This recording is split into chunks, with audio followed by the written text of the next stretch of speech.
लोकसभा अध्यक्ष बहुत अच्छा आदमी नहीं, बहुत आराम से बैठते हैं। हम उस साइड बैठते हैं।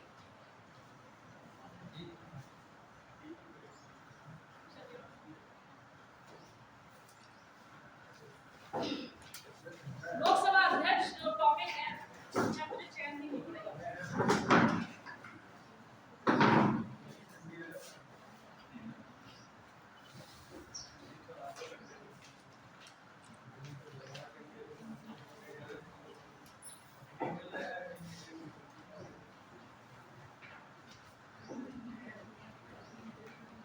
तो लोकसभा अध्यक्ष हेडिंग डाल लीजिए। अच्छा, तो सामान्य सी बात तो पता होगा, लोकसभा में लोकसभा की चीजों को देखने के लिए एक कौन होता है, सत्यवान होता है, मतलब एक ऑफिसर समझ लीजिए उसे, या एक पद समझ लीजिए। तो लोकसभा अध्यक्ष जो है वो लोकसभा का एक अधिकारी है। संसद में बहुत सारे अधिकारी होते हैं। लोकसभा पढ़ने के बाद हम एक बात छोटी छोटी नजरों में देख लेंगे कौन कौन अधिकारी है, लेकिन ये जो अधिकारी है ये बहुत इंपॉर्टेंट है। कैसा है? बहुत इंपॉर्टेंट है, इसलिए हमें इसे पढ़ने की जरूरत है। इससे अक्सर क्वेश्चन आते हैं, हर साल आते हैं, तो इसको बहुत ज्यादा टिपिकल तरीके से नहीं, सामान्य तरीके से सोचते हुए पढ़ना है। ठीक है, जहां भी दिक्कत आएगी वहां है। तो हेडिंग डाल लीजिए लोकसभा अध्यक्ष, लिखाऊंगी उसके बाद समझाती हूँ, चलूंगी। हो गया? तो लोकसभा अध्यक्ष आर्टिकल डाल लीजिए, पूछ ले 93 से लेकर 96 तक आपका लोकसभा अध्यक्ष है। 93 से लेकर 96 तक।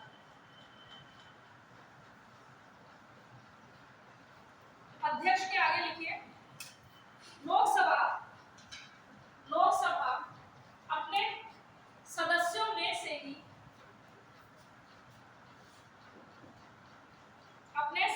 में से ही साधारण बहुमत से एक अध्यक्ष को चुन लेती है।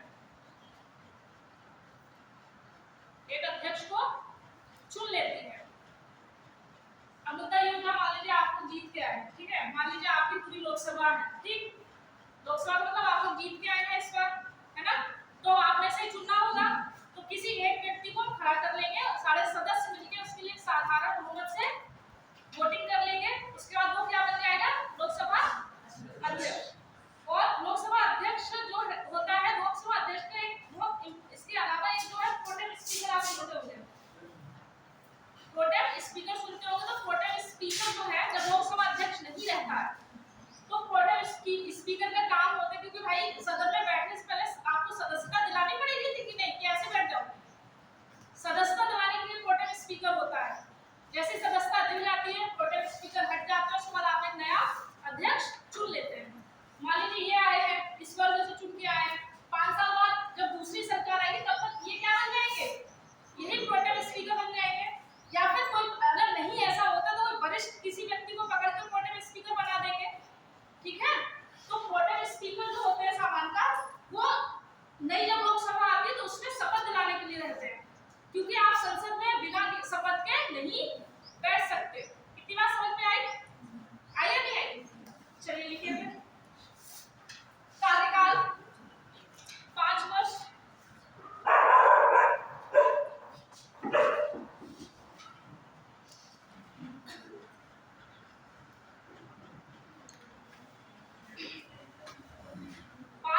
इसके आगे कार्यकाल के आगे मैं पॉइंट बनाती हूँ, बोलती जाऊंगी, इसको बहुत क्या इंपॉर्टेंट है।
जिसके वो सदन के वो है अध्यक्ष, वही तो लेके आएंगे कि पता चला कि है उस सदन के राज्यसभा के और लोकसभा में तो कोई तुक ही नहीं बनता है। जो जिस सदन का है वही सदन हटा सकता है। जैसे उपराष्ट्रपति को लेके हम उपराष्ट्रपति को लेकर, क्योंकि वो राज्यसभा के क्या होते हैं, सभापति होते हैं, तो उनका उधर ही चलेगा और इनका लोकसभा में चलेगा। सीधी सी बात है, कॉमन सेंस वाली बात है। ठीक है, यहाँ तक किसी को दिक्कत? नेक्स्ट लिखिए, क्या था, लोकसभा में ही लाया जाएगा और इन्हें 14 दिन पूर्व सूचना दी जाएगी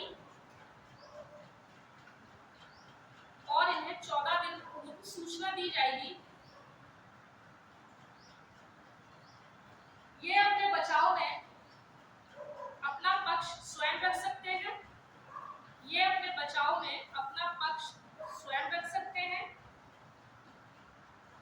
और मत भी दे सकते हैं, लेकिन निर्णायक मत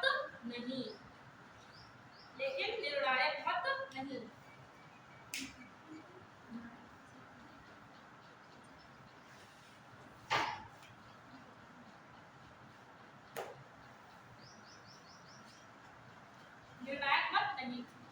मान लीजिए आप लोग बैठे हुए हैं, ठीक है, अब आपको लग रहा है कि आपका लोकसभा जो अध्यक्ष है बहुत मतलब अच्छे से काम नहीं कर रहा है, जो भी हो, आप उसे हटाना चाहते हो, तो आप उसे साधारण बहुमत से हटाएंगे। ठीक है, आप उसे साधारण बहुमत हटाने से पहले उसको क्या देनी पड़ेगी, सूचना। कितने दिन पहले? 14 दिन पहले। ठीक है, और अगर आप उसे हटा रहे हैं और जब मतदान हो रहा है हटाने के लिए, तो लोकसभा अध्यक्ष एज अ सदस्य अपना मतदान करता है। ठीक है, सदन का सदस्य भी तो है, इसके पास एक एक्स्ट्रा पावर क्या है, निर्णायक मत वाली। और निर्णायक मत की स्थिति कब होती है, जब मान लो 50-50 का कॉन्सेप्ट हो, तो भाई किसी एक को पुश करना है, तो ये किसी को निर्णायक मत देके जिता सकते हैं। ये बात समझ में आई? तो बस इतनी सी बात है इसमें, और इसमें कुछ नहीं है। और आएगा कहाँ आएगा सबसे पहले हटाने के लिए, समझ नहीं आएगा। नेक्स्ट लिखिए, नोट करके लिखिए, नोट करके। जब लोकसभा अध्यक्ष को हटाए जाने का प्रस्ताव चल रहा होगा, जब लोकसभा अध्यक्ष को हटाए जाने का प्रस्ताव चल रहा होगा,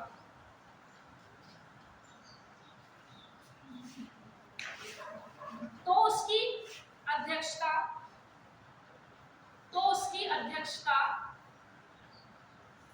लोकसभा उपाध्यक्ष करेंगे। अभी मैं शायद बात कर रही थी आप लोग को, वो उपाध्यक्ष करेंगे, त्यागपत्र भी इन्हीं को देंगे।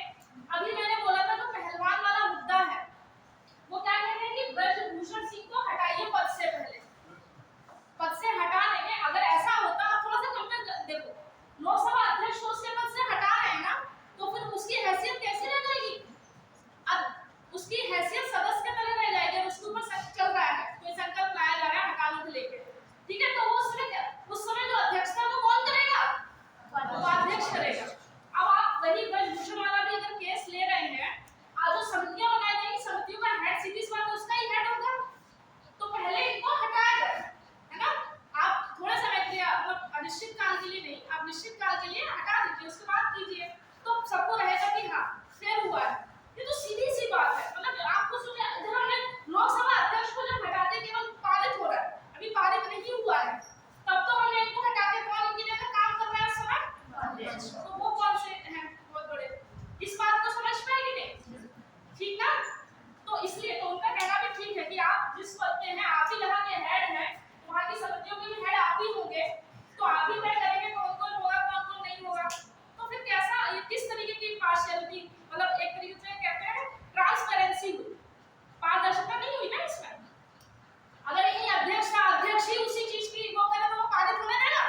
करेंगे, कल संसद निर्धारित करेगी। अब हेडिंग डाल लीजिए कार्य।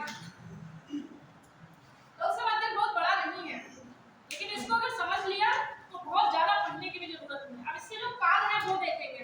मान लीजिए आप में से कोई लोकसभा अध्यक्ष बन गया, अब आप अपने आप को देख लीजिए मैं ही लोकसभा अध्यक्ष हूँ, उस हिसाब से कार्य को देखते हुए चलना कि मैं लोकसभा अध्यक्ष हो गया हूँ, अब मैं ये कर सकता हूँ, मैं ये कर सकता हूँ, इन्हीं स्थितियों में मैं पावरफुल हूँ।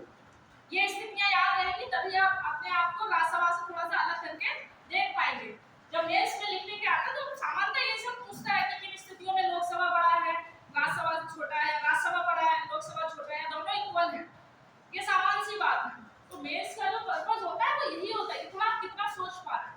प्रीलिम्स चलो आप रट्टा मार के पढ़ लोगे, मेंस नहीं निकाल पाओगे, ठीक है?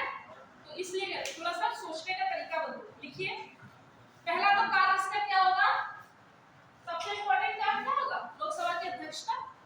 पहला इंपॉर्टेंट काम यह लोकसभा की अध्यक्षता करता है।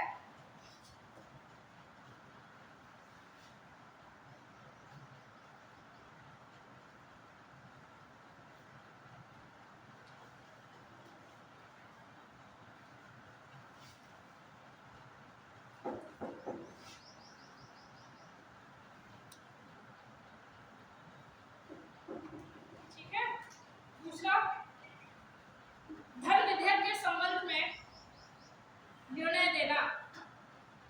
धन विधेयक के संबंध में निर्णय देना।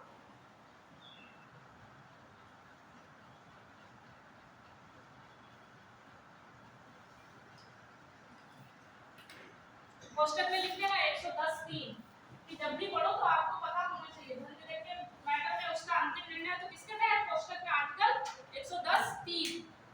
ठीक है, नेक्स्ट अभी पॉलिटी में लक्ष्मण ने बहुत डिटेल में लिखा हो, मतलब ना कोई परेशान हो तो परेशान हो।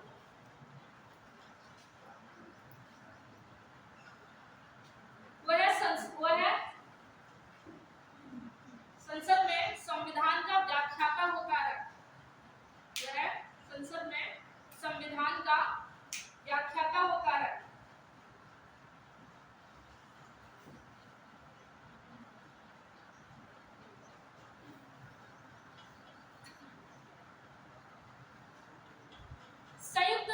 संयुक्त अधिवेशन की अध्यक्षता करता है।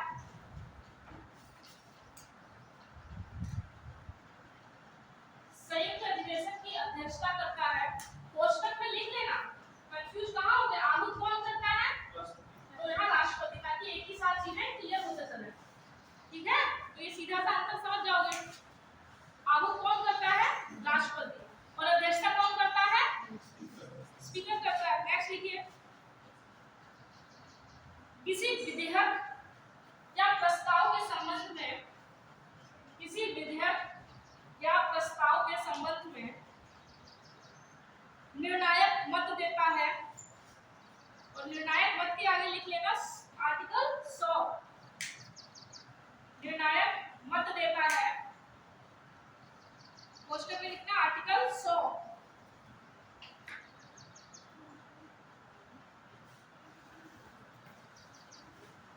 ठीक है, नेक्स्ट लोकसभा सचिवालय की अध्यक्षता करता है। एक बार ये पूछा गया था क्वेश्चन, लोकसभा सचिवालय की अध्यक्षता करता है। तो लोकसभा का जो सचिवालय होता है उसमें ये हेड होता है उसका, उसी के मतलब उसको सब कौन देखता है, उसको सबसे बड़ा ऑफिसर कौन हो गया, यही। क्वेश्चन आया था लोकसभा के सचिवालय जो है वो किसके द्वारा, मतलब कौन उसका हेड होता है, ऐसे तो सब कंफ्यूज हो गए। तो वहां भी क्या होगा भाई, लोकसभा का जो मालिक है उसी का ही सचिवालय है, तो सचिवालय में भी वही हेड होगा। ठीक है ना, तो लोकसभा सचिवालय का भी हेड वही होता है। नेक्स्ट लिखिए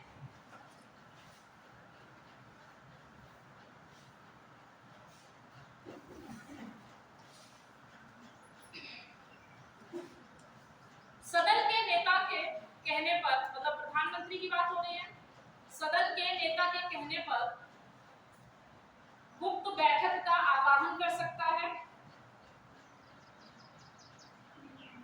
सदन के नेता के कहने पर गुप्त बैठक का आह्वान कर सकता है।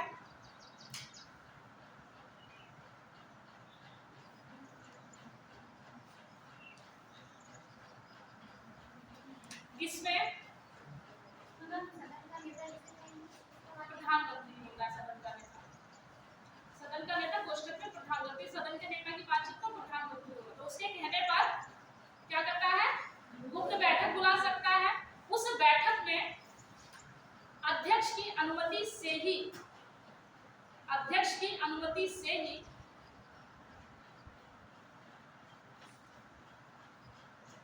बैठा जा सकता है।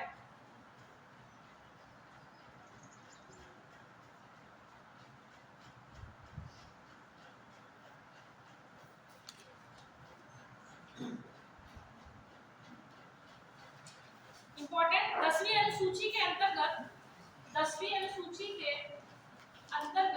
दल बदल 10वीं अनुसूची के अंतर्गत दल बदल के आधार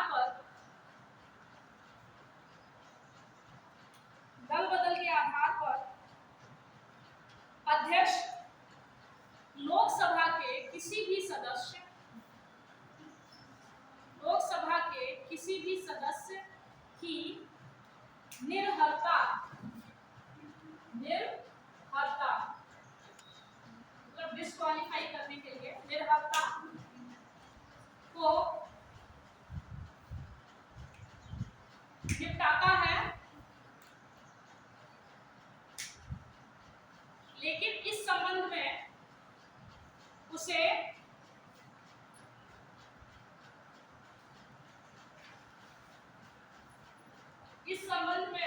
सुप्रीम कोर्ट में चुनौती दी जा सकती है।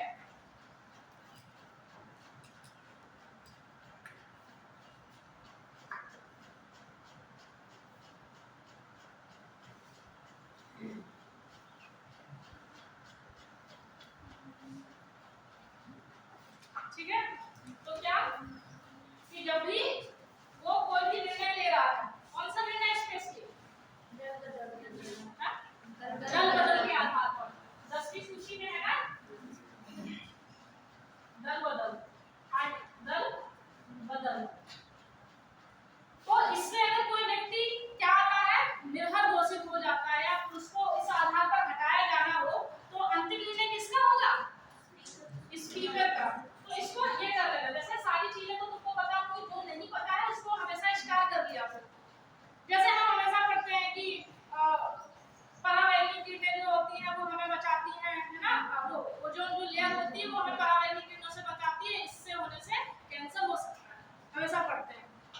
अब हमेशा दूसरा पढ़ो, कैंसर के अलावा क्या हो सकता है? आनुवांशिक परिवर्तन भी हो सकता है।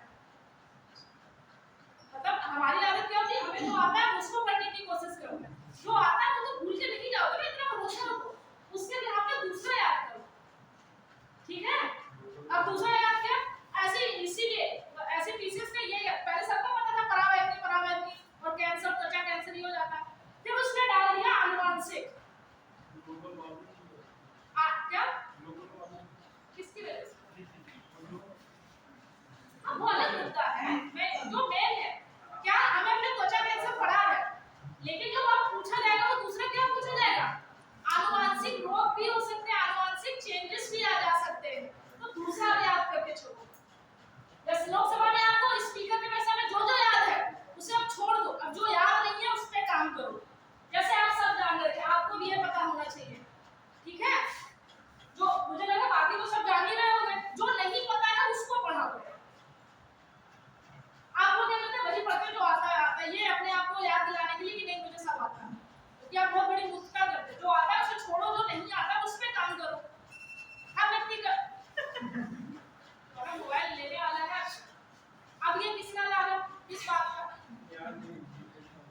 उसमें अध्यक्ष को चुनता है।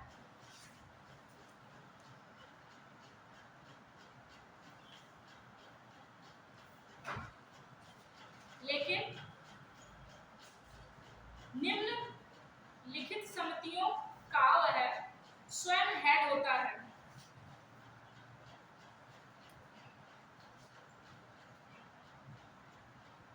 पहला, मतलब बाकी तो वो गठन करता है समितियों का, ये तो जानते हो, क्योंकि भाई वही है, लोकसभा में अगर समिति बन रही है तो वही उसका गठन करेगा। लेकिन 3 समितियों को हमेशा ही हेड रहता है। तो अब 3 समितियां याद करो।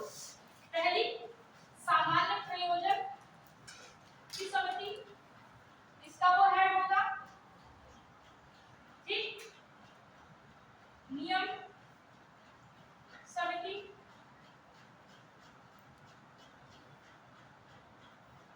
और तीसरा कार्य प्रयोजन, कार्य मंत्रणा भी कहते हैं। तीसरा कार्य मंत्रणा। ये 3 समितियों का हमेशा हेड होता है। कौन? स्पीकर।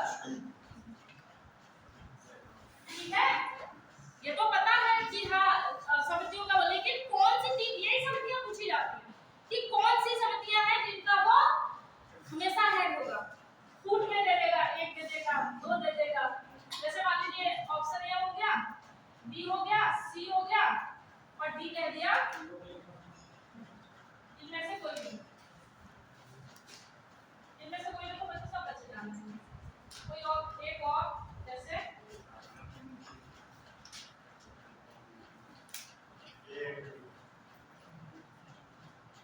काकलन के विषय में क्या याद आता है? ये सबसे बड़ी समिति होती है क्योंकि इसमें सदस्य संख्या 30 है और 30 कहां से आते हैं? लोकसभा।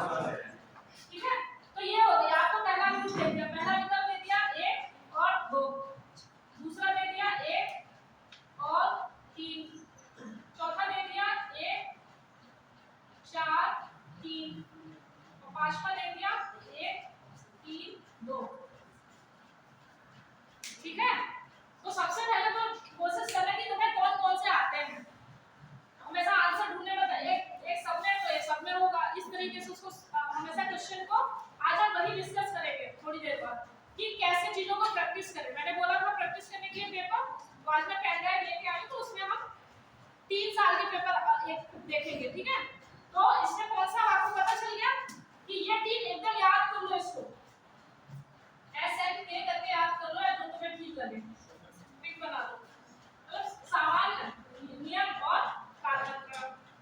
ठीक है, तो मतलब ये है चीजें, इंपॉर्टेंट चीजें, इनको ही याद करना है। पूरा लोकसभा पढ़ने के चक्कर में मत बैठो अध्यक्ष, यही से लोकसभा अध्यक्ष बहुत ज्यादा बोले हैं। मैं वही तो कहती हूँ, लोकसभा अध्यक्ष में है बहुत कुछ, तो पढ़ना कितना है, दैट इज इंपॉर्टेंट। अभी आप पॉलिटी को उठा लो, लोकसभा अध्यक्ष इतना सारा दिया गया है कि पूछो मत। ठीक है, नेक्स्ट लिखिए, इसमें नोट करके,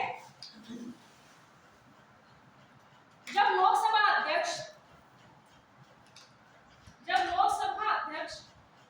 अध्यक्ष के रूप में कार्य करता है, अध्यक्ष के रूप में कार्य करता है, तो उसके कार्य को न्यायालय में प्रश्नगत नहीं किया जा सकता। न्यायालय में प्रश्नगत नहीं किया जा सकता।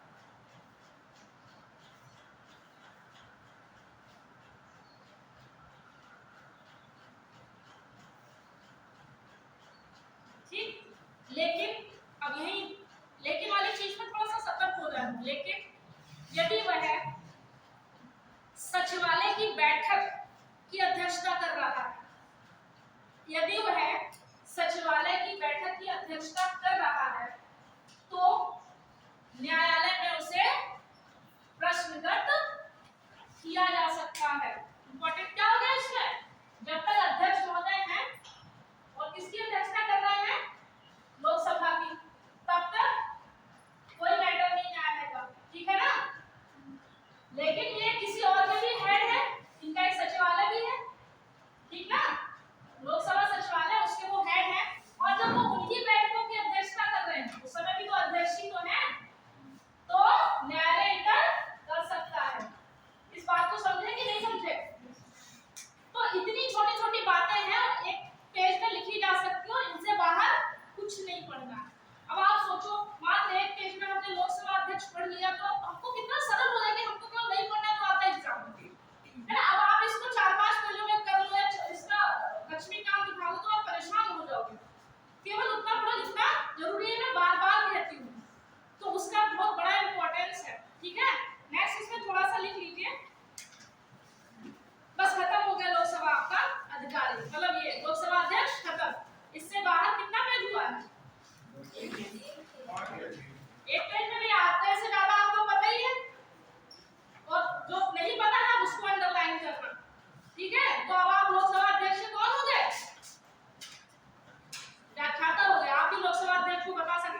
उठ जाओ। ठीक, इतनी बात समझ में आई। अब हम पढ़ते हैं और सदन के और भी अधिकारी होते हैं, उनको लेके दो लाइन में लिखेंगे ताकि आपको ये पता चले कि सदन के कुछ ऑफिसर्स होते हैं, जैसे एक लोकसभा का स्पीकर एक अधिकारी हो गया, और भी कुछ होते हैं, वो एक उपाध्यक्ष पढ़े थे, तो उनमें क्या क्या इंपॉर्टेंट है। पहले तो लिखो सदन के अधिकारी, सदन के अधिकारी या संसद, सॉरी संसद लिखो, संसद के अधिकारी, संसद के अधिकारी लिखिए। इसमें पहला लिखिए राज्यसभा का अधिकारी, राज्यसभा का अधिकारी। राज्यसभा में दो ही होते हैं जो सबसे इंपॉर्टेंट है, एक सभापति और एक उपसभापति। ऐसी लोकसभा में अध्यक्ष और उपाध्यक्ष, और लोकसभा एक कोटम स्पीकर इंपॉर्टेंट हो जाता है जो एग्जाम के पॉइंट ऑफ व्यू से इंपॉर्टेंट है। ठीक, इतनी बात समझ लिए। तो पहला लिखो सभापति, राज्यसभा के सभापति। राज्यसभा में सभापति का पद है, परंतु इसका चुनाव नहीं होता। क्या इस सब पद तो है भाई, जितने भी पद हैं उनका कुछ ना कुछ चुनाव होता है, कुछ होता है ना, लेकिन ये एक ऐसा पद है जिसका चुनाव ही नहीं होता। क्यों? क्योंकि चुनाव किस उपराष्ट्रपति के रूप में हो चुका होता है, बस ये बैठते हैं इसलिए इनका कोई चुनाव नहीं होता। ठीक है भाई, अब जो उपराष्ट्रपति हमने उसी को सभापति बना दिया राज्यसभा, तो उसको क्या फिर से वो चुनाव कराएंगे? पद जरूर है लेकिन इसका चुनाव नहीं होता। चुनाव क्यों नहीं होता? क्योंकि ये उपराष्ट्रपति है, और उपराष्ट्रपति महोदय को हम पहले ही चुन लेते हैं। ठीक है, इतनी बात समझ में आई कि नहीं आई? नेक्स्ट लिखिए, चुनाव नहीं होता। क्या कहां तक लिखा है? नहीं होता। उपराष्ट्रपति ही सभापति के रूप में कार्य करते हैं। उपराष्ट्रपति ही सभापति के रूप में कार्य करते हैं।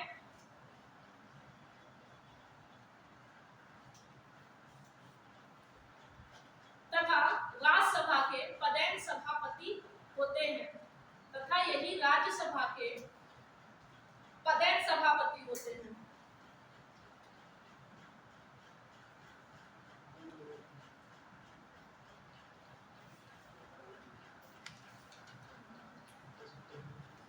नेक्स्ट लिखिए उपसभापति। उपसभापति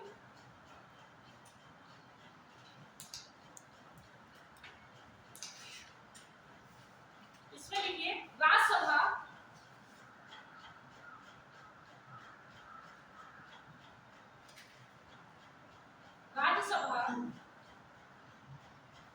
अपने ही सदस्यों में से किसी एक सदस्य को, अपने ही सदस्यों में से किसी एक सदस्य को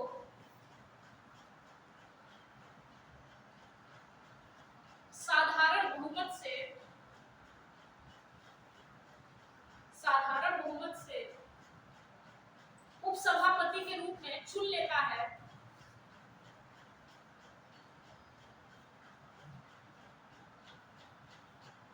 कोष्टक में लिख लेना, ना तो इनका निर्वाचन होता है ना ही इनकी नियुक्ति होती है, इनका क्या होता है?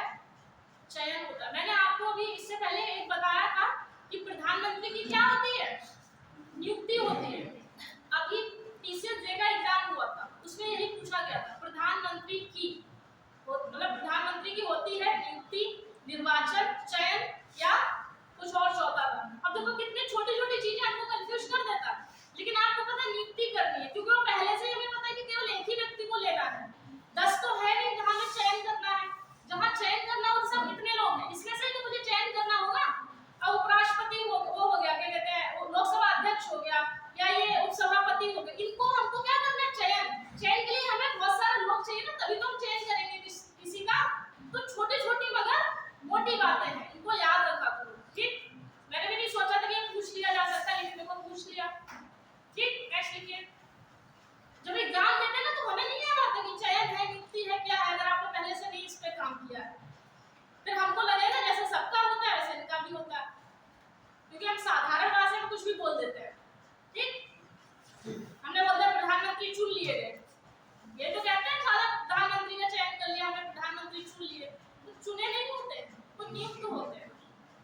होता है, इनका कार्यकाल 6 वर्ष का होता है।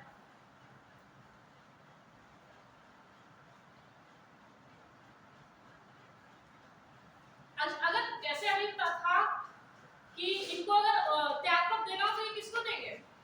सभापति को देंगे, और सभापति को देना तो इनको देंगे। तो इनमें अच्छी दोस्ती रहती है कि भाई हम तुम्हारा ले लेंगे तो हमारा ले लेना, ठीक। तो इनका ये अपना त्यागपत्र, ये अपना त्यागपत्र स्वयं ही दे सकते हैं। किसको दे सकते हैं? गैस करके लिख लेना।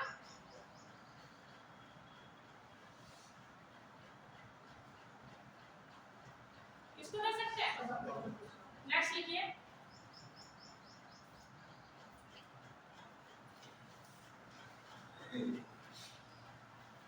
राज्यसभा के सामान्य बहुमत द्वारा इन्हें भी हटाया जा सकता है। राज्यसभा के सामान्य बहुमत द्वारा इन्हें हटाया जा सकता है।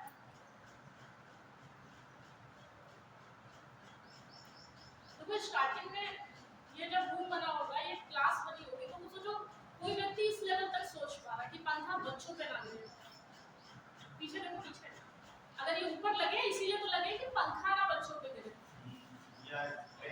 या बच्चे जो लंबे खड़े हो तो उनके सर पे ना लगे। इतने लंबे भी नहीं होंगे। अरे इसमें एसएससी वाले बैठते हैं तो तो 15 में पहुंच जाएंगे। वहां से जहां पर खड़े हैं वहां पे खड़े हैं तो लग सकता है। हाथ से कूद कर बढ़ते हो गए। जब किसी ने बोला हाथ खड़ा करो तो पता चले पंखे पे चला गया। ये आगे नहीं लगा है। पीछे वाले बच्चे थोड़े ज्यादा उद्दंडी होते हैं, इनकी सेफ्टी ज्यादा जरूरी है। नेक्स्ट लिखिए। तो राज्यसभा के हमें राज्यसभा के अधिकारी पता चल गए कौन कौन? सभापति और उपसभापति। जो सभापति है वो कौन है? उपराष्ट्रपति, ठीक है। अब दूसरा लोकसभा के, देखिए लोकसभा के अधिकारी, एक तो हम पढ़ चुके हैं लोकसभा अध्यक्ष, वो तो मेन अधिकारी है, इसके अलावा भी है बाकी लोकसभा के अधिकारी। पहले डाल लीजिए लोकसभा अध्यक्ष, इसको ऐसे ही छोड़ दीजिए क्योंकि इसको हम पढ़ चुके हैं। दूसरा लिखिए उपाध्यक्ष। देखिए लोकसभा अपने में से ही एक सदस्य को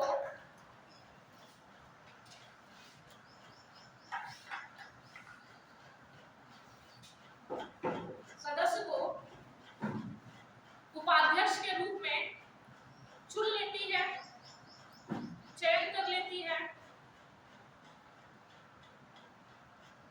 कार्यकाल 5 वर्ष।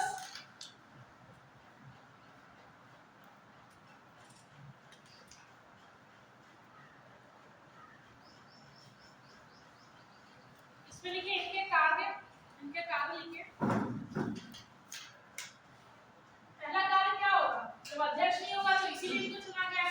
अध्यक्ष की अनुपस्थिति में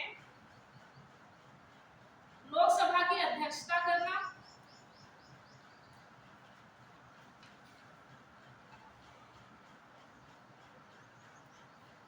ठीक। नेक्स्ट लिखिए 1961 से यह परंपरा चली आ रही है। 1961 ये इंपॉर्टेंट है। 1961 से यह परंपरा चली आ रही है,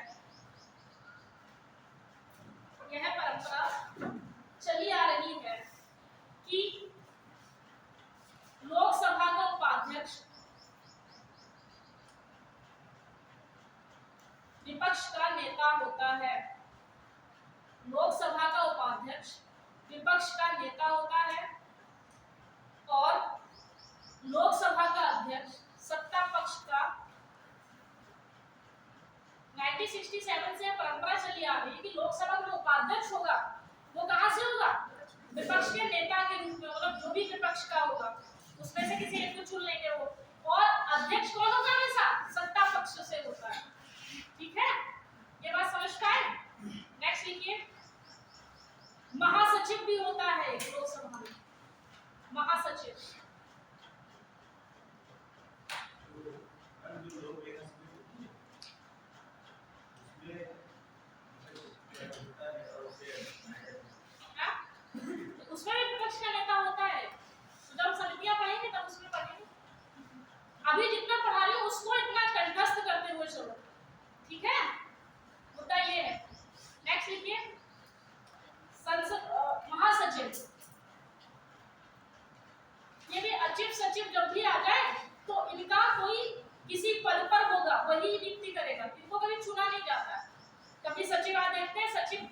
को कौन चुनता है?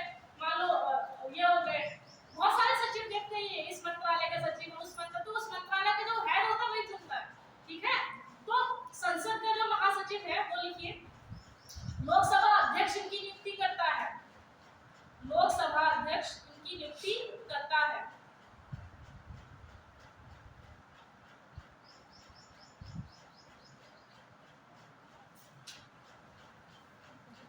नेक्स्ट हेडिंग डालिए protem speaker. Protem speaker Lok Sabha अध्यक्ष के विघटन के बाद, लोकसभा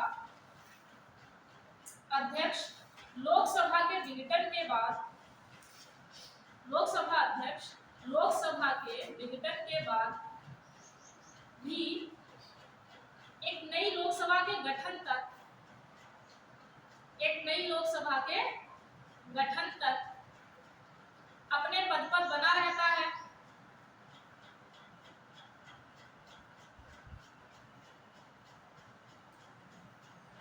नीचे नेक्स्ट है, अगर यह नई लोकसभा में चुनाव हार जाता है, यदि यह लोकसभा नई लोकसभा में चुनाव हार जाता है, क्योंकि जब तक सत्ता रहेगी तब तक ये रहेंगे अध्यक्ष महोदय, ठीक ना।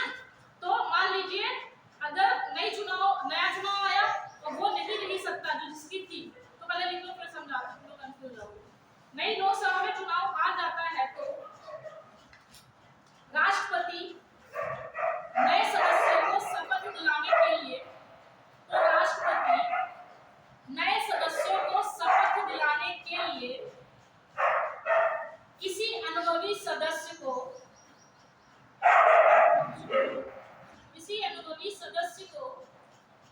प्रोटेम स्पीकर के रूप में नियुक्त कर देते हैं। प्रोटेम स्पीकर के रूप में नियुक्त कर देते हैं। नेक्स्ट, यह नवनिर्वाचित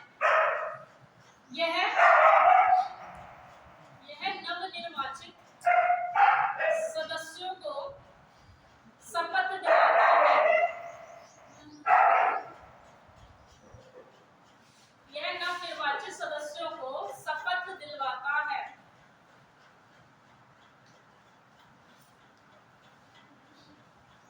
नेक्स्ट लिखिए, नोट करके लिखिए, लोकसभा अध्यक्ष, पहले इसी को थोड़ा सा समझो, आप जहां कंफ्यूज हो रहे हैं वो ये है,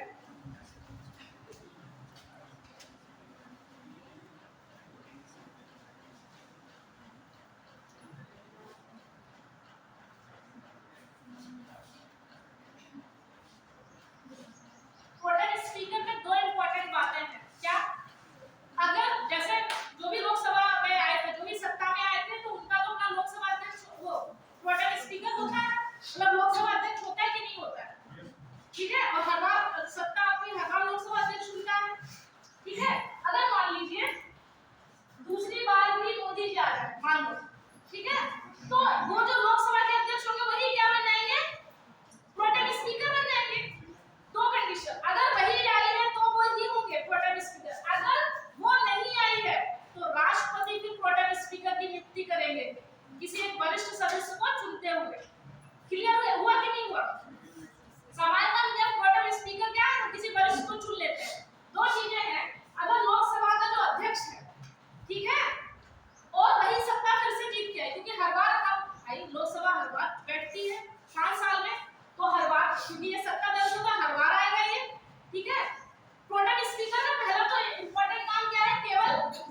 हाँ ठीक है, समझ गए इस बात को? तो इतनी सी बात है, तो इसमें आप कंफ्यूज हो, तो ये नहीं कंफ्यूज हो, जब लोकसभा वही चुन के आ गई है तो वही वाले लोकसभा जो है उनको आप प्रोटेम स्पीकर के रूप में नियुक्त करते हुए वो सबको शपथ दिलवा देंगे। और ये भी तो है ना, जब लोकसभा अध्यक्ष को चुनते हैं तो सामान्यतः वरिष्ठ व्यक्ति को ही चुनते हैं, साधारण बहुमत उनके लिए कह देते हैं कि ये व्यक्ति कौन होंगे, कोई वरिष्ठ होता है उसी को चुनते हैं। तो प्रोटेम स्पीकर के भी रूप में अगर राष्ट्रपति नियुक्त कर रहा है तो वो भी यही चीज देखता है कि कौन सबसे ज्यादा वरिष्ठ है, ठीक है? पिछली बार ऐसा नहीं हुआ, हाँ? ऐसा पिछली बार हुआ। क्या पिछली बार? पहली बार इसकी सरकार है कि उसने वो कौन? मीरा? नहीं मीरा नहीं, मीरा किसकी बात? नहीं बात में पहली बार आई तो एक और भी, एक उनका नाम याद दिया आपने, नाम भी है सुमित्रा महाजन। आप सुन महाजन की हाँ अपना जीत रहा है, दूसरी सरकार आई तो उसमें ये सुमित्रा महाजन को नहीं थी, उसमें जो वरिष्ठ आपसे बनाया गया। हाँ, तो वो कुछ भी हो लेकिन यही है ना, वो अलग मुद्दा हो सकता है, लेकिन ऐसा भी नहीं कि ऐसा कुछ लिखा हुआ है लोकसभा के बारे में, लोकसभा अध्यक्ष के बारे में, प्रोटेम स्पीकर के बारे में जो संविधान में केवल इतना लिखा हुआ है कि जो वरिष्ठतम है, या केवल जो वरिष्ठतम है वो केवल क्या करे, इसका काम लिखा हुआ है। क्या काम लिखा हुआ है? उनको शपथ दिलवाना। बाकी अगर उन्होंने ऐसा किया तो वो अलग मुद्दा हो सकता है, लेकिन प्रोसेस यही है।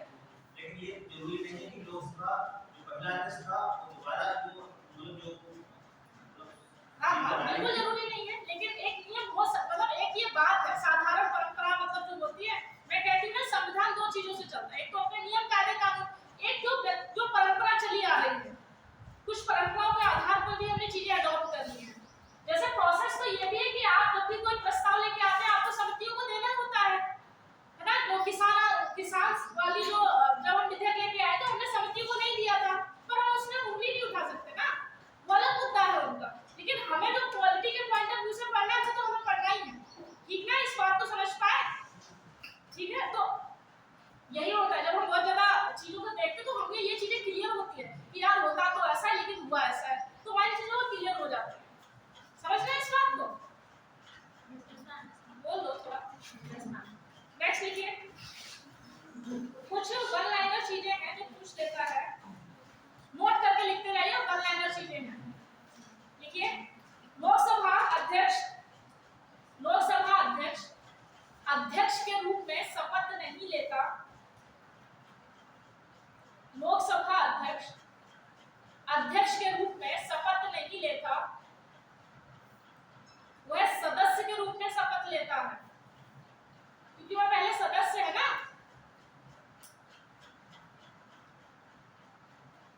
कोष्टक में लिख लेना, अध्यक्ष की शपथ का कोई प्रारूप नहीं है, अध्यक्ष की शपथ का कोई प्रारूप नहीं है।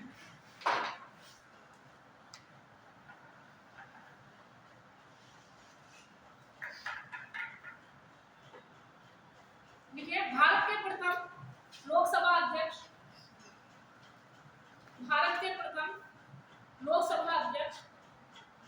एस जीवी मावलंकर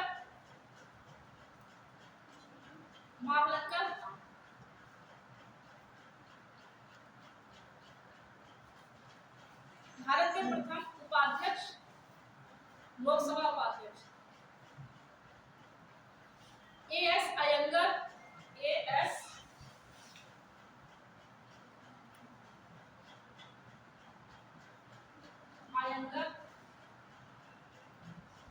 ठीक।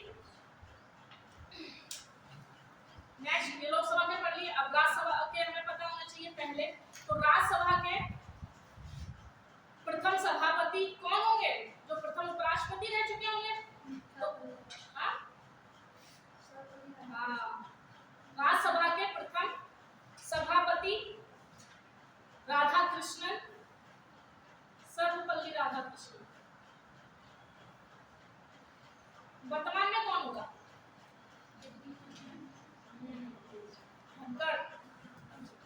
वही तो है राष्ट्रपति। दूसरा लिखिए, राज्यसभा के प्रथम उपसभापति कृष्णमूर्ति राव। कृष्णमूर्ति राव।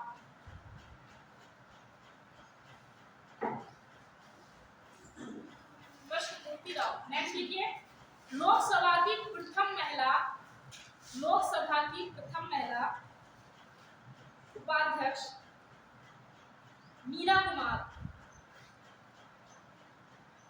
अभी तक अध्यक्ष तो कोई रही नहीं है या रही है? अभी नहीं रही, अभी केवल लोकसभा की उपाध्यक्ष रही है मीरा कुमार।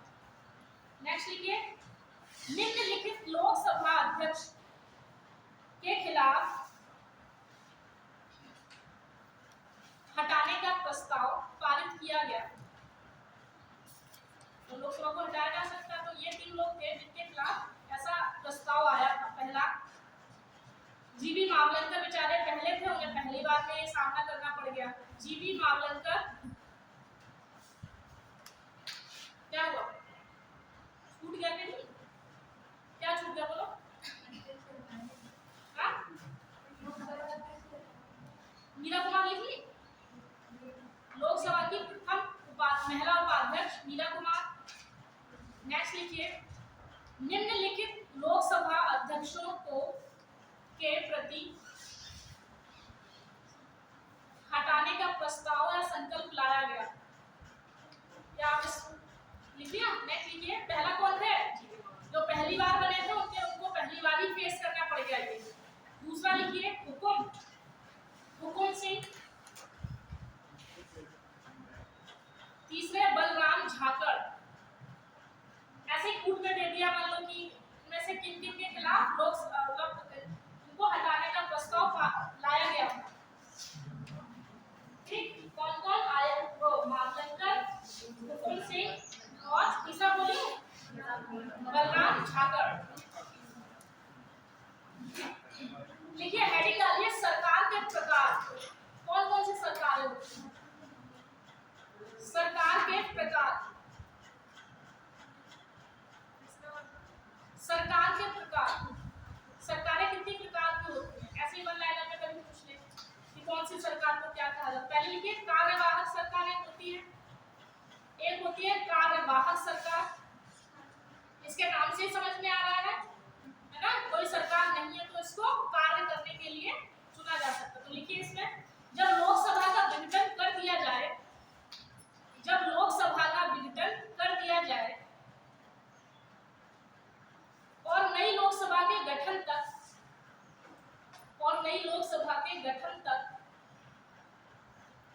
काम चलाने के लिए, काम चलाने के लिए काम चलाऊ सरकार का गठन किया जाता है। काम चलाऊ सरकार का गठन किया जाता है तो उसे, कहाँ छूट गया? नई लोकसभा के गठन तक काम चलाने के लिए,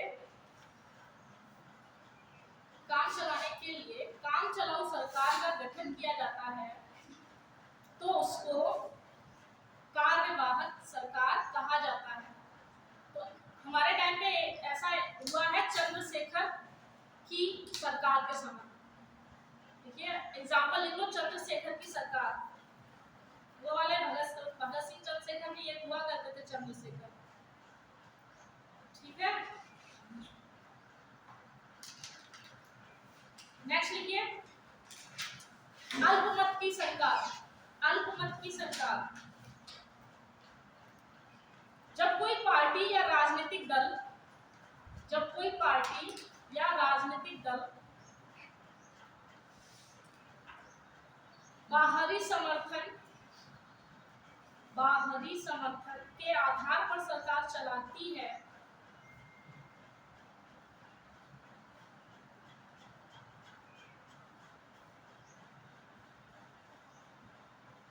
तो उसे अल्पमत की सरकार कहते हैं। एग्जाम्पल लिख लो, नरसिम्हा राव की सरकार जो थी वो अल्पमत की सरकार थी, लेकिन क्यों बनी रही? अल्पमत में, लेकिन इन्हें बाकी चीजों का समर्थन था, बाहर से पार्टियों का समर्थन था, इसलिए बने रहे। और इन्होंने काम तो वैसे बहुत काबिलियत वाले किए। कुछ याद है इनकी सरकार का एक आदि काम? आर्थिक सुधार के लिए जाने जाते हैं।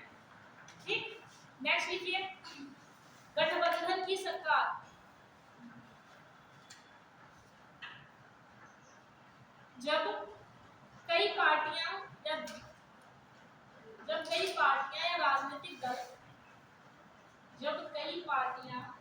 या राजनीतिक दल मिलकर सरकार चलाते हैं तो उसे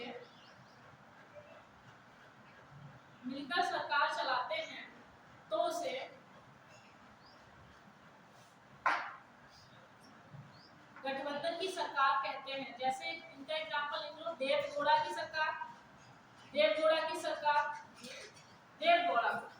बचपन में ये कहने की बात है, मैं 2 घोड़ा पढ़ी तो आज मुझे हंसी आती है। देवगौड़ा की सरकार, ठीक, और अटल बिहारी की सरकार, ये 24 पार्टियों से मिलकर उस समय उसमें थे गठबंधन, अटल बिहारी की सरकार, और यही थे सबसे कम दिन तक जो रहे थे प्रधानमंत्री, याद है? ये राष्ट्रीय सरकार, जब सभी दल, इंपॉर्टेंट क्या है, जब सभी दल मिलकर सरकार चलाते हैं,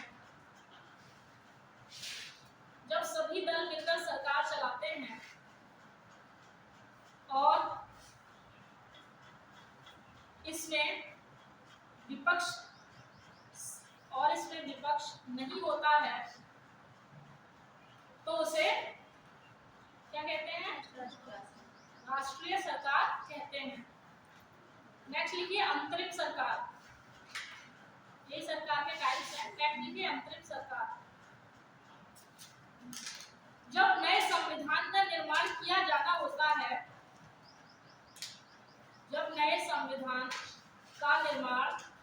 होता है, तो अंतरिम सरकार बनती है। तो ये किसके टाइम पे बनी थी? जवाहरलाल नेहरू की अंतरिम सरकार, याद है? एग्जाम्पल जवाहरलाल नेहरू की अंतरिम सरकार।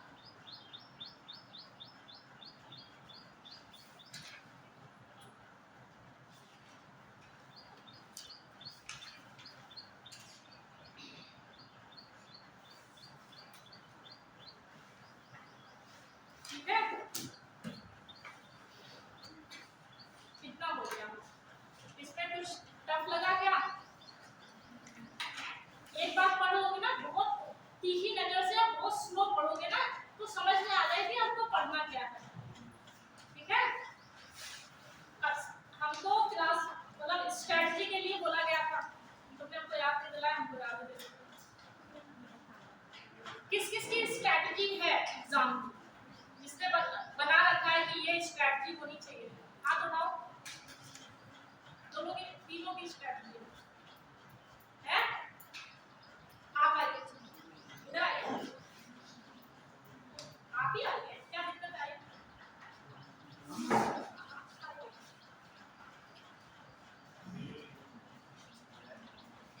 क्या स्ट्रेटजी है बताइए, क्या स्ट्रेटजी होती है वो बताइए, सबको बताइए। स्ट्रेटजी में सबसे पहले हमें अपने अंदर ये पैदा करना चाहिए कि हम कैसे अपनी तैयारी करेंगे। तैयारी में जो हमारे सब्जेक्ट हैं उन सब्जेक्टों पर अपनी पकड़ मजबूती से होनी चाहिए।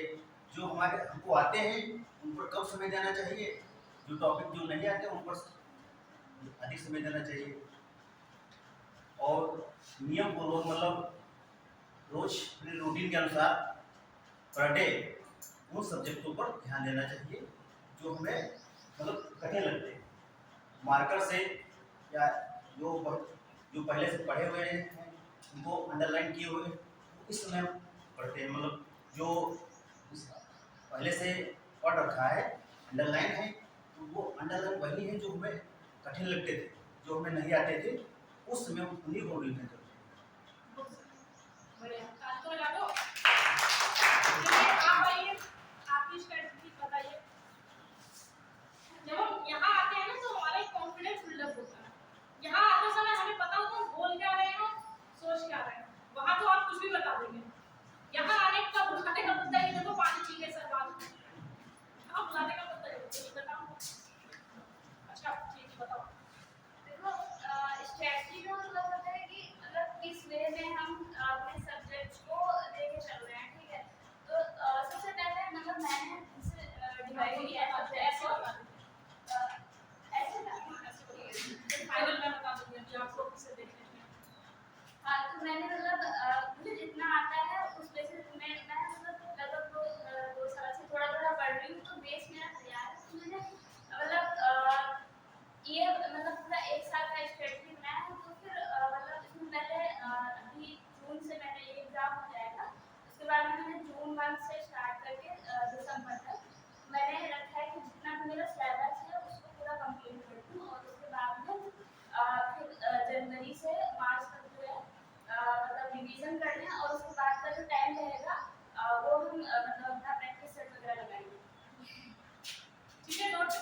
मतलब कॉपी पकड़ ली स्ट्रेटजिक मतलब हमारी कार्य योजना होती है।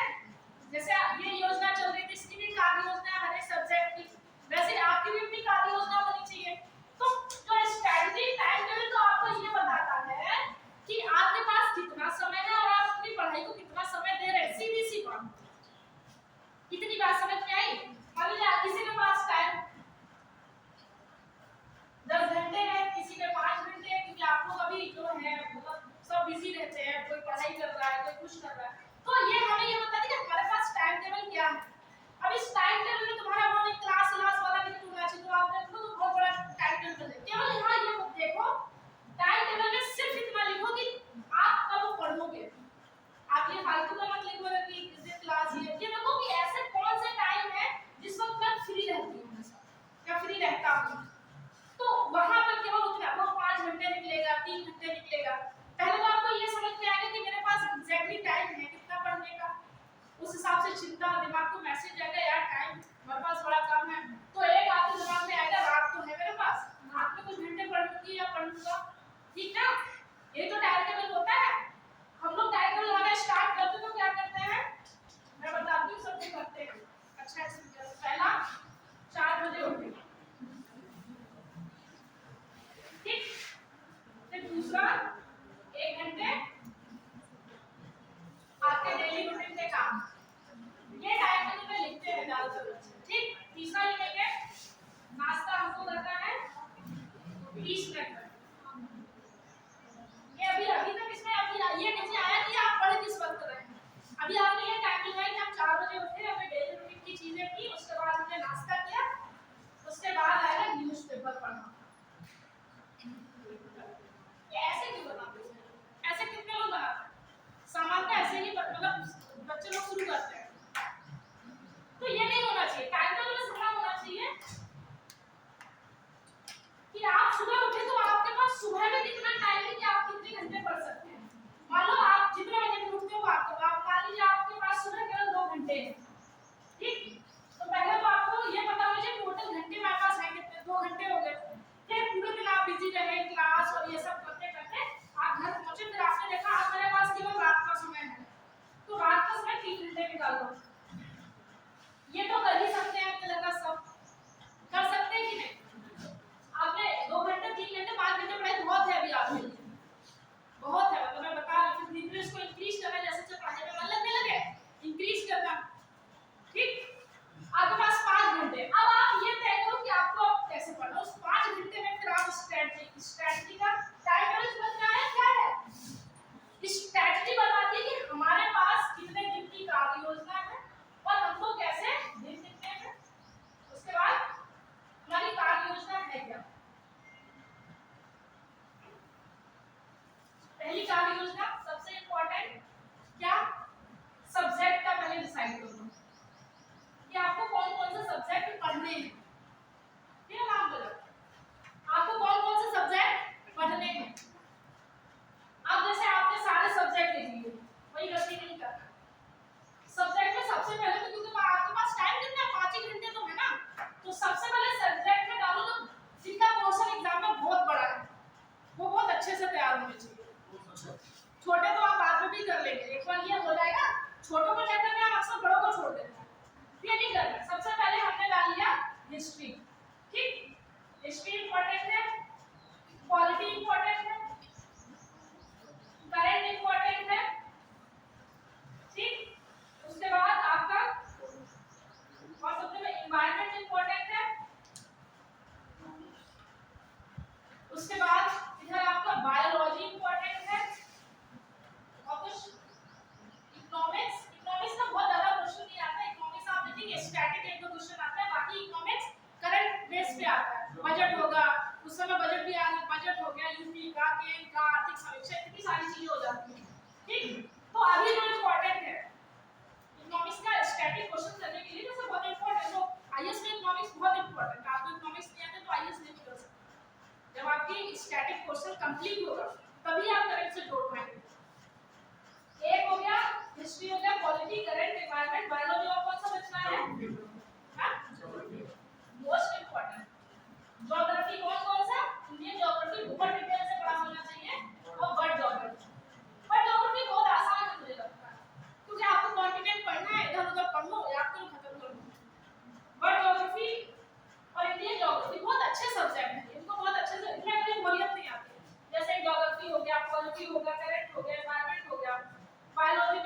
हिस्ट्री में थोड़ा सा हो जाती है बोलिए तो मानती हूँ। तो ये सारी चीजें होंगी और इसमें क्या इम्पोर्टेंट, सबसे इम्पोर्टेंट प्रीवियस ईयर के क्वेश्चन पेपर। आप जिस हिसाब से पढ़ रहे हैं उस हिसाब से आप ये आपको पता चलेगा आप जो पढ़ रहे हैं वो इसमें आ भी रहा है कि नहीं। आप इतनी क्वालिटी पढ़ ली और क्वेश्चन पेपर देख रहे हैं आ ही नहीं रहा है इसमें ऐसे क्वेश्चन, तो फिर क्या हमें पता चल जाएगा ना कि हम सही नहीं पढ़ रहे हैं इसका मतलब क्वालिटी। या हमने हिस्ट्री ऐसे पढ़ ली, हम देखते हैं हिस्ट्री में हमारे क्वेश्चन सही नहीं हो रहे, मतलब हमें अभी कहीं कमी है, हमने सही से नहीं पढ़ा है। तो ये हमको बताती कि हमारी स्ट्रेटजी सही है या नहीं है। तो सबसे पहले इसको हमेशा लेके चलना। मान लीजिए आपने हिस्ट्री का मॉडर्न हिस्ट्री पूरा पढ़ लिया या फिर मॉडर्न हिस्ट्री का आपने राष्ट्रीय आंदोलन पढ़ लिया। अब राष्ट्रीय आंदोलन का अलग से ही चैप्टर है सीपी में। अब आप देखो कितना आपको राष्ट्रीय आंदोलन आता है, तो आपको पता चलेगा अच्छा अभी मैं उस लेवल से नहीं पढ़ पाया, फिर मेरा लेवल बहुत अच्छा है, मैं क्वेश्चन सॉल्व कर लेता हूं। क्वेश्चन सॉल्व कर ले मतलब आपकी स्ट्रेटजी बिल्कुल सही है, एग्जाम ओरिएंटेड है, ठीक है। और हिस्ट्री में क्या किया करो, एग्जाम पॉइंट ऑफ व्यू से एंशिएंट है ना, केवल इंपॉर्टेंट टॉपिक पढ़ो एंशिएंट के। जैसे जब हम ग्रामर में चले जाते हैं तो हम सीधी सी बात हम कहते हैं कि मुगल काल इंपॉर्टेंट हो तो उसकी शब्दावलियां इंपॉर्टेंट होती है, ठीक है। अब वो जमाने गए कि आपको ये अकबर ने क्या किया क्या दिया, अकबर की जो बहुत अलग चीजें हैं उसको क्यों अकबर कहते हैं, ये इंपॉर्टेंट हो जाता है। तो वो कैसे पता चलेगा हर एक सब्जेक्ट का, प्रीवियस ईयर पेपर से, कि हमने अगर पॉलिटी पढ़ी है तो क्वेश्चन कैसे पूछा जा रहा है, अगर हमने हिस्ट्री पढ़ी है तो क्वेश्चन कैसे पूछा जा रहा है, और मेरे नोट्स उसको कवर कर रहे हैं नहीं कर रहे हैं। अगर नहीं कर रहे हैं तो अपडेट कर दो नोट्स को, ठीक है। और सबसे इंपॉर्टेंट करंट पढ़ने के लिए बहुत ज्यादा परेशानी होना। पहली बात क्रॉनिकल मैगजीन आती है, मैं आपको बहुत बार बताती हूँ, आपने अगर क्रॉनिकल मैगजीन पढ़ ली एक बार, उसके बाद जो फाइनल में जितनी भी मैगजीन आती है, चाहे दृष्टि का ले लो चाहे घटनासार ले लो, सब क्रॉनिकल से बता देता है। पतली सी आती है, आप सोचो तो एक महीने में 30 पेजों की अगर नहीं पढ़ पा रहे हैं, बिना एक पेज पढ़ना है और उसमें से 30 पेज इंपॉर्टेंट नहीं है, कुछ ही होंगे 10-12 ऐसे कुछ होंगे, आप अगर एक ही महीने में खत्म करो तो करंट का कितना कम हो जाएगा, बहुत कम होगा। आपको एग्जाम में परेशान नहीं होता है, और करंट के क्वेश्चन अच्छे खासे 30 आते हैं, 30 क्वेश्चन आने ही आने हैं। तो करंट तो बहुत आसान है, सबसे आसान है करंट, 30 में से आप 28 मार्क्स लेके आ सकते हैं। पॉलिटी बहुत सरल है, पॉलिटी में से आप 20 के आसपास आ रहे हैं, 15-20 आराम से ला सकते हैं। हिस्ट्री में मैं मॉडर्न हिस्ट्री को बहुत सरल मानती हूँ क्योंकि कभी-कभी कंफ्यूज होता है, मुझे तीनों सब्जेक्ट बहुत पसंद है। हिस्ट्री में आप अच्छे से मार्क्स ला सकते हैं क्योंकि मॉडर्न हिस्ट्री का पोर्शन ज्यादा रहता है, तो मॉडर्न हिस्ट्री को आप प्रेफर करेंगे। एनवायरनमेंट हमसे रिलेटेड है, एनवायरनमेंट की जागरूकता होनी चाहिए। और ये सारे सब्जेक्ट इसलिए भी इम्पोर्टेंट, मेंस में भी आपको बेसिक, जैसे आपने अगर हिस्ट्री पढ़ा है तो आपसे मेंस में हिस्ट्री में ये नहीं पूछेगा कि महात्मा गांधी कौन थे, ये थे, अब आपसे पूछेगा राष्ट्रीय आंदोलन क्यों हुए, राष्ट्रीय आंदोलन में महिलाओं की भूमिका क्या है। तो फिर आपको पता होना चाहिए, आप कब तक रट्टा मारने से नहीं होगा, आप प्री कर लेना है, मेंस में फिर रोएंगे। तो बेहतर है एक ही बार में हम कर लें कि हमें मेंस में रोना ना पड़े।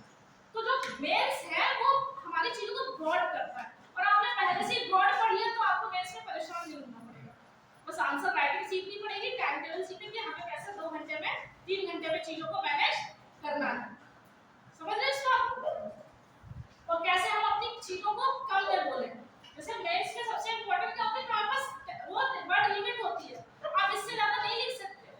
आप पहले तो क्या था, बहुत सारे पेज मिलते थे, अब ऐसा लोग वो भी खत्म कर दिया, अब आपको केवल 2 पेज मिलेंगे 8 नंबर के लिए, ठीक, 12 नंबर के लिए 3 पेज मिल जाएंगे। अब सोचो 2 पेज है और आपके पास इतना सारा है ज्ञान, तो वहां पे आपको ज्ञान नहीं मिलेगा, आपको ये पता होना चाहिए मुझे कम बात कैसे कहनी है, समझ रहे इस बात। तो स्ट्रेटजी का सीधा मतलब होता है आप अपने सब्जेक्ट तय कर लें कि आपको कितना पढ़ना है और कौन-कौन से सब्जेक्ट पढ़ने हैं। और जैसे मान लो पॉलिटी ले लो, आपने पॉलिटी का नोट्स कर लिया, आपका पूरा मान के चलिए, ठीक, अब आपको होना चाहिए कि 10 दिन में मुझे पॉलिटी खत्म करनी है।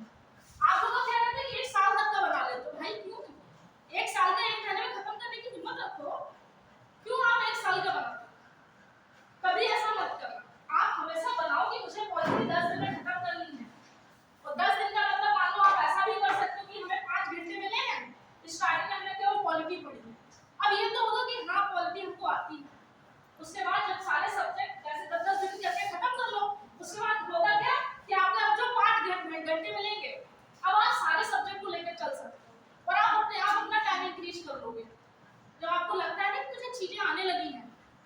पढ़ाई की तरफ और मन करता है कि और पढ़ूं। जब आप कहते हैं हमें आते नहीं तो आप पढ़ाई में बहुत ज्यादा इन्वॉल्व नहीं होंगे, बचेंगे, इधर उधर की चीजें करेंगे। 10 दिन तो नहीं लग पाते, मतलब ज्यादा लग जाता है एक सब्जेक्ट पढ़ने में। वो आपकी कैपेसिटी है, वो इतना मुद्दा नहीं। आप एक लेकिन एक महीना बहुत हो जाता है। एक महीने मतलब इतने भी कमजोर नहीं हो आपको, जहां तक मैं जानती हूँ एक महीना बहुत होता है। रिवीजन में टाइम ज्यादा लगता है, कैसे कर सकते अच्छा चलो हाँ, एक महीना बहुत है आपके लिए। अभी रिवीजन नहीं, अभी कैसे करना है, अब एक और जो मोस्ट इम्पोर्टेंट चीज है, मान लीजिए आपके पास 5 ही घंटे हैं, तो 5 घंटे को आपने कैसे यूटिलाइज किया।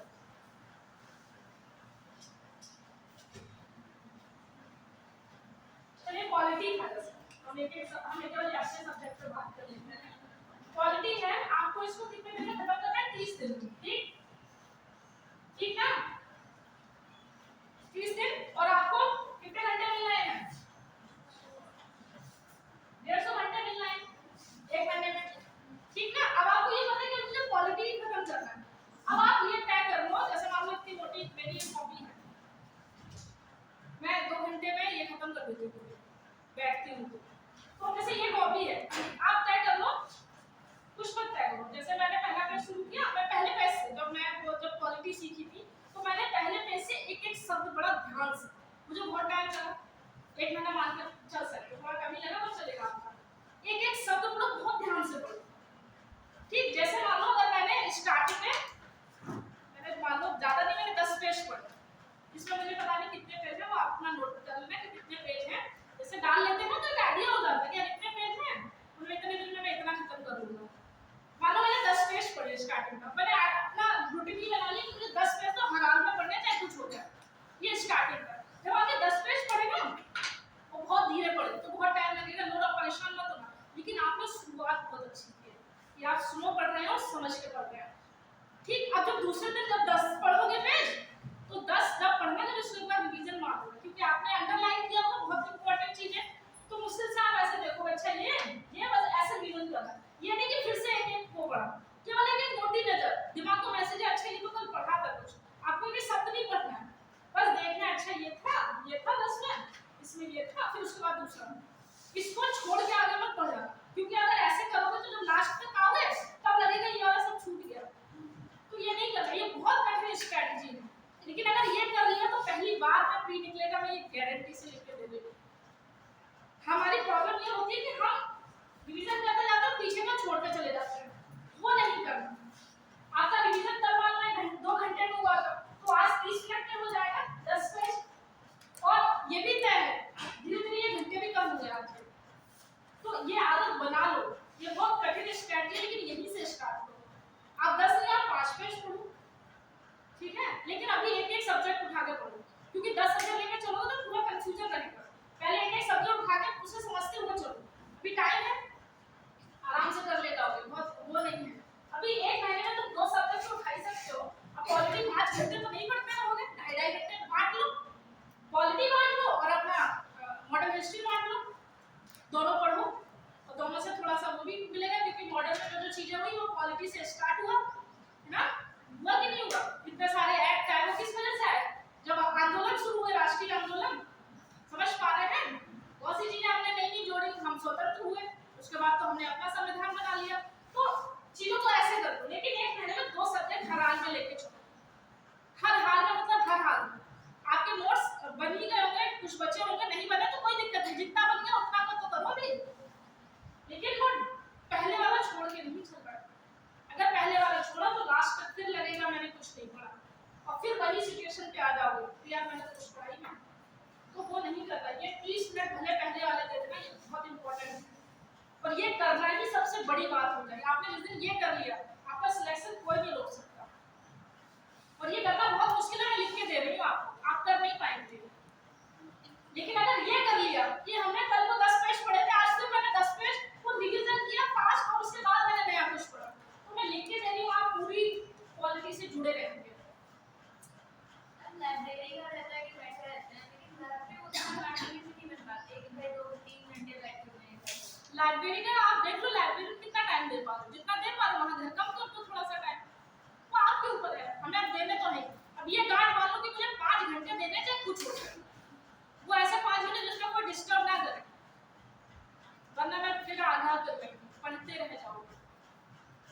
कोई इतना इतना आपके लिए आप इतना वो नहीं हो पाएंगे।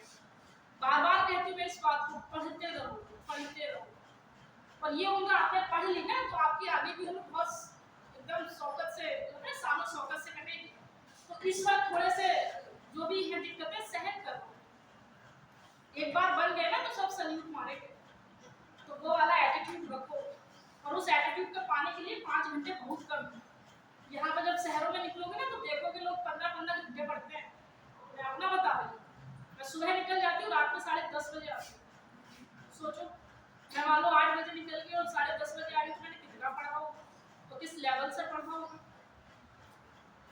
समझ रहे हैं? तो मैं इसीलिए कह रही हूँ कि ये 5 घंटे अभी इतना तो करो, इतना करो।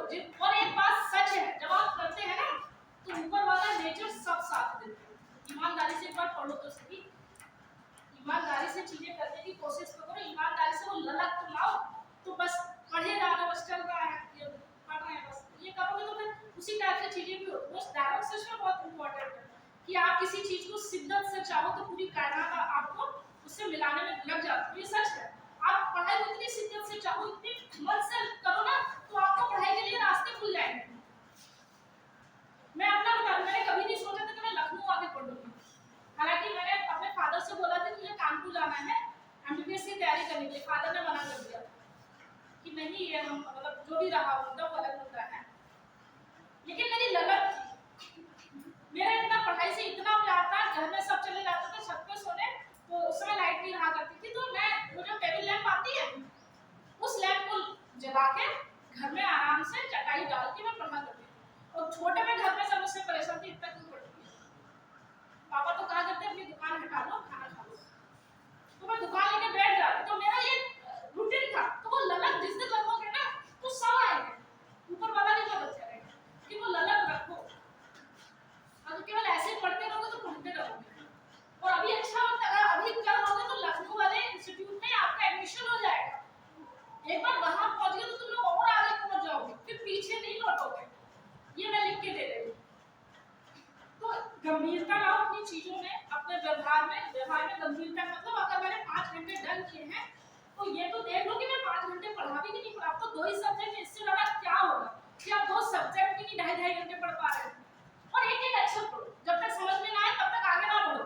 ये नहीं कि पढ़ा खुद से पढ़ा खुद निकल गया, वो नहीं। एक अक्षर पढ़ो, जब तक समझ में ना आए तब तक कंटिन्यू उसको समझो। ना समझ में आए तो मैं हूं, तभी आगे बढ़ो, वरना कोई मतलब नहीं। इतना पढ़ के चले तो पढ़ते रह जाओगे।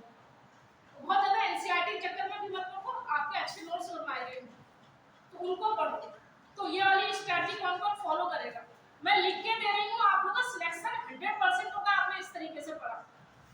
आप खड़े करो, कौन कौन करेगा? तुम दोनों आलसी हो क्या? नहीं करोगे? क्लास में नहीं हो क्या? ये बहुत अच्छा वो नहीं है कि आप अभी से, आप लोगों को तो अंदर जोश होना चाहिए। आप लोग इस तरीके से हाँ,